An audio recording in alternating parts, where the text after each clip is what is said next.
দর্শক, আজকে তৃতীয় কথা অনুষ্ঠানে যিনি আমাদের সঙ্গে যুক্ত হয়েছেন কাজী ঝর্ণা, যুব মহিলা লীগের তৃণমূল একজন কর্মী। তার জীবনে ঘটে যাওয়া কিছু কথা আজ তিনি আমাদের সামনে তুলে ধরবেন। 5ই আগস্টে ছিলাম, এলাকার নেতা-টেতা সবাই ছিল আরকি। ওনারা আমরা সবাই মিল্লা যখন বইসা আছি, তখন আমাকে আমার হাসব্যান্ড ফোন দিছে। "কই তুমি?" আমি কই, "আমি তো এই আছি খেলাঘর মাঠে।" কয়, "তাড়াতাড়ি বাইরাও। এই নেত্রী গেছে গা। তোমার এখান থেকে সেফ না, তুমি তাড়াতাড়ি।" পরে ওখান থেকে আমি কোনরকম আসছি বাসায়। অনেক কষ্ট করে আইছি। বাসায় আসার পরে আমাকে মোবাইলের ভিতরে এই হুমকি দিছে।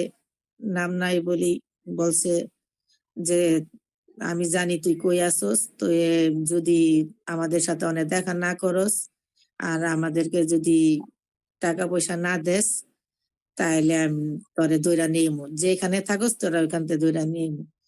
আমি রাত্রের প্রায় ৩টা বাজে আমি বাসার থেকে এক কাপড়ে বের হয়ে গেছি।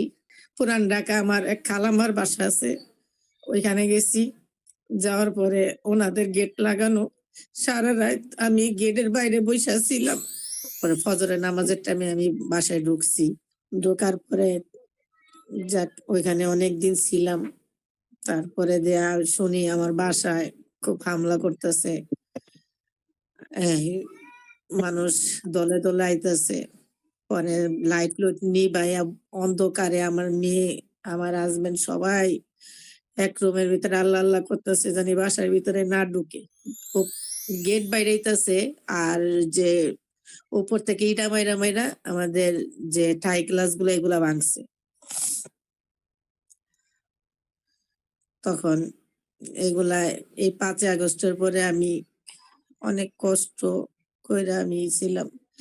এখন আমার নামে মামলা আছে ৩ টা। আমি মামলার জন্য এলাকায় ঢুকিও না, কোথাও যাইতেও পারি না, কিছু করতে পারি না। এলাকায় থাকতে পারি না। এই ৫ই আগস্টের পরে তখন চলে গেছি গ্রামের বাড়িতে। তা গ্রামের বাড়িতে এই ওখানেও জামাত শিবির আছে। জামাত শিবির তারা আমার ছেলেকে নিয়ে গেছে ধইরা। ধইরা নিয়ে যাওয়ার পরে আমার কাছে থেকে টাকা চাইছে। অ্যা ৳১,০০,০০০ চাইছে। জানে আমি ঢাকা শহরে রাজনীতি করি, আমি আওয়ামী লীগ করি।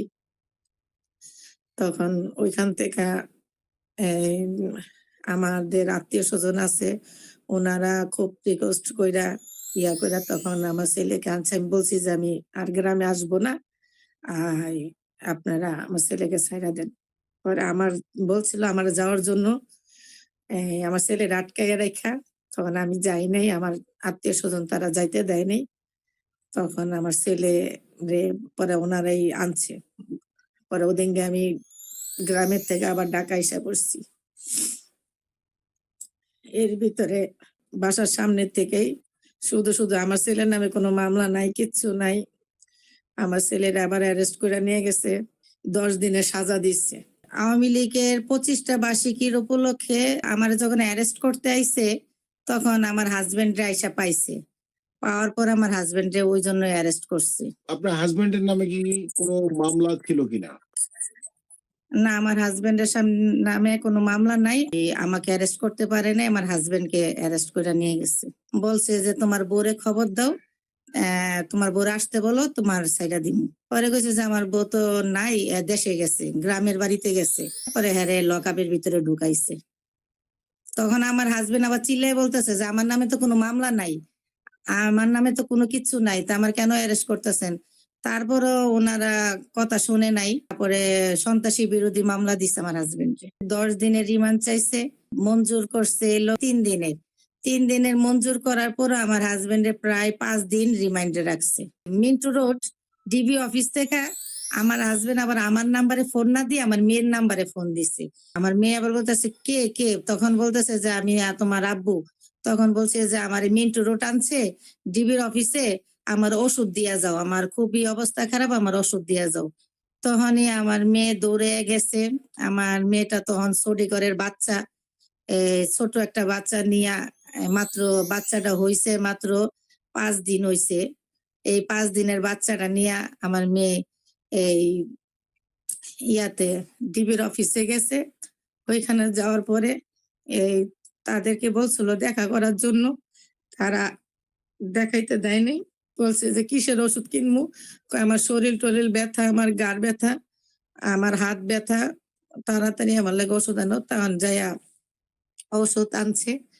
আইনা তারপরে ভিতর থেকে লোক আসছে, আইসা কইতাছে, "ওষুধ দেও।" পরে আমার মেয়ে খুব ইয়া করছে, কান্দাকাটি করছে যে, "আমাকে একটু দেখতে দেন।" হ্যাঁ, বলছে, "না, আমাদের নিয়ম নাই দেখার জন্য। আপনি ওষুধ দিয়া যান।" পরের দিনকে আবার ফোন দেওয়াইছে, দিয়া ডাকাইছিল। কিছু টাকা-পয়সা চাইছে। তা টাকা-পয়সা চাইছে মতন আমরা তখন বলছি যে, "আমরা কোথা থেকে দিমু? আমাদের তো টাকা-পয়সা নাই।" পরে ৫ দিন পরে কোর্টে চালান করছে। এই কোর্টে যে আপনার আইনি কাজগুলো যে করতেছেন, সে করতে গিয়ে কি আপনাদের পরিবারের উপর কোন ধকল হচ্ছে কিনা? আমাদের আওয়ামী লীগের উকিলই ধরছি। ধরার পরে শামীম হাসান সোহাগ ভাইয়ের কাছে আছে মামলা। উনি আমার থেকা বলছে যে, "কাগজ-টাগজ উড়ামু, টাকা দেন।" পরে কোথা থেকে দিমু? পরে ৳১০,০০০ ১ম দিছি। দেওয়ার পরে কাগজ-টাগজ উড়াইছে। ওনার ম্যাজিস্ট্রেট কোর্টেও জামিন দেয় নাই, জজ কোর্টেও জামিন দেয় নাই। এখন বলছে হাইকোর্টের থেকে ইয়া করতে বলছে। জামিনটা মোট ৳২০,০০০ দিছি। খুব কষ্ট কইরা দিছি। আমার হাসব্যান্ডরে তো বাইর করতে আমার খুব কষ্ট হইতাছে। উনারা বলছে যে হাইকোর্টের খরচ আছে, জজ কোর্টের খরচ আছে, হাইকোর্টের খরচ আছে। আমি খুব কষ্ট কইরা ৳২০,০০০ দিছি। তারপরে আবার বলছে ওই জামিন হইলে আবার থানার থেকে মামলা পাঠাইবো, ফোন দিব। ওইখানে আমার কাছে ৳১.৫ লাখ চাইছে। এই যে আপনার স্বামী জেলখানায় আছেন, তাকে আইনিভাবে তাকে বের করতে গেলে এবং আপনি বলছেন যে হাইকোর্টের কথা। তো সবকিছু মিলায়া আপনাদের কিরকম খরচে মানে লাগবে বলে আপনি মনে করছেন? আমাদেরকে জানাইছে যে ৳২ লাখ মতন খরচ যাবে। সেই টাকা কি দিতে পারতেন? না, আমি দিতে পারি নাই। ৳২ লাখ খরচ বলছে হাইকোর্টে জজ কোর্টের, হাইকোর্টের খরচ সবকিছু মিলায় ৳২ লাখ চাইতেছে। কোথা থেকে দিব? বলেন, আমাদের কোনো ইনকামের কোনো লোক আছে? আমরা ৳২ ইনকাম করতে পারছি। আমরা সবসময় মিছিল, মিটিং এগুলা নিয়া জননেত্রী শেখ হাসিনারে ভালোবাসি বিদায় আমরা কোনো টাকা-পয়সার দিকে তাকাই নাই যে টাকা ইনকাম করতে হইব বা ইয়া করতে হইব, এগুলা আমরা কোনো সময় তাকাই নাই। আমরা সবসময় যখন ডাক দিছে এই এখানে প্রোগ্রামে যাইতে হইব গেছি, ওইখানে প্রোগ্রামে যাইতে হইব গেছি। কোনো সংসার, ছেলে-মেয়ে কোনো কিছুর দিকে তাকাই নাই। শুধু নেত্রীরে ভালোবাসি বিদায়। আপনি সমস্যায় জর্জরিত। তারপরও বিভিন্ন অনলাইনে যে মিছিল মিটিং গুলো হচ্ছে আমরা যেটা দেখতে পাচ্ছি বিভিন্ন জায়গায় অনেক ফেসবুকে।